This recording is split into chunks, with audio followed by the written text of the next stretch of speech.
আসসালামু আলাইকুম।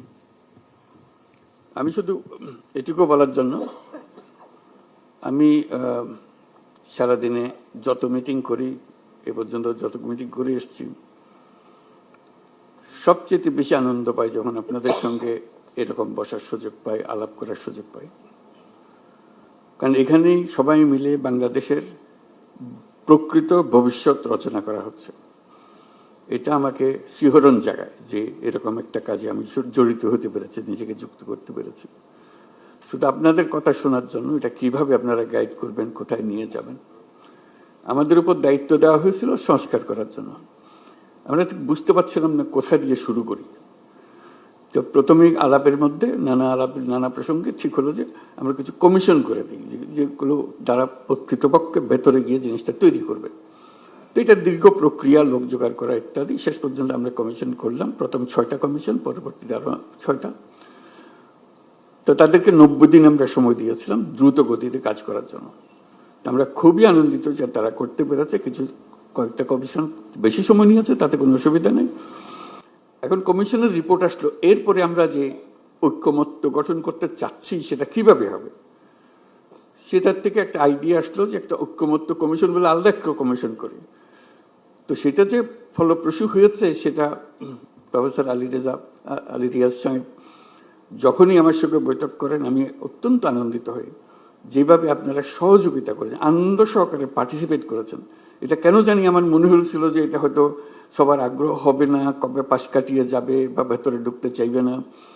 আমি অত্যন্ত আশ্চর্য হয়েছি এবং অত্যন্ত আনন্দিত হয়েছে যে কত গভীরভাবে আপনারা এটাতে গিয়েছেন। এবং শুধু ওনাদের সঙ্গে, কমিশনের সঙ্গে আলাপ করে না, নিজেদের ভেতরে আলাপ করেছেন এবং আন্তরিকভাবে বুঝে আমাদেরকে বলার চেষ্টা করেছেন, আপনাদের সঙ্গে বিতর্ক করেছেন কমিশনের সঙ্গে। এবং প্রতিবারই যখন প্রফেসর আলী রিয়াজ আমার সঙ্গে কথা বলে, উনি খুব উচ্ছ্বসিত হন। এটা আমাকে অত্যন্ত হৃদয়ে টাচ করে আমাকে, যে এরকম আগ্রহ নিয়ে সবাই যদি আমরা বসি, নিশ্চয়ই একটু ভালো কিছু এর মধ্যে থেকে আসবে। তো আজকে প্রথম পর্ব শেষ হলো, তো সেটা মহা আনন্দের দিন যেটা আমরা করেছি। দ্বিতীয় পর্বে, প্রথম পর্বে আমরা কি করলাম, এটা যত কিছু ইস্যুজ আছে, যত কিছু রিকমেন্ডেশন, সুপারিশ আছে, তার মধ্যে কিভাবে আমরা একমত হলাম, কারা কোনটাতে একমত হলো, সব মিলিয়ে শেষ পর্যন্ত আমরা জুলাই সনদ করব। এইটাই হলো আমাদের লক্ষ্য, যেখানে আমরা সবার ঐক্যমত্যগুলো তুলে ধরবো। দ্বিতীয় পর্বে কি হবে, আমি আলী রিয়াজ সাহেবের সঙ্গে আলাপ করছিলাম। দ্বিতীয় পর্বে হলো অনেকগুলো বিষয় আছে, কাছাকাছি এসে গেছি, আরেকটু হলে আমাদের তালিকাতে আরেকটা সুপারিশ যুক্ত হয় ওই ঐক্যমত্যের সুপারিশে। তো এই সুযোগ যেন আমরা হারিয়ে না ফেলি।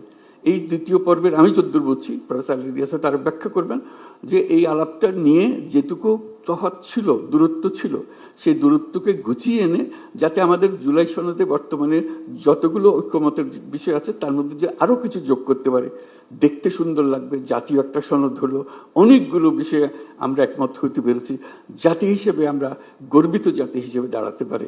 যে আমরা তো এরকম বিভক্তিকরণের প্রক্রিয়ার মধ্যে রাজনীতি সৃষ্টি করিনি, আমরা সৃষ্টি করছি ঐক্যবদ্ধ হওয়ার জন্য, দেশের উন্নতির জন্য, দেশের মঙ্গলের জন্য। আজকে সেই সবাই উপস্থিত থাকতে পারে, আমি নিজেকে সৌভাগ্যবান মনে করছি।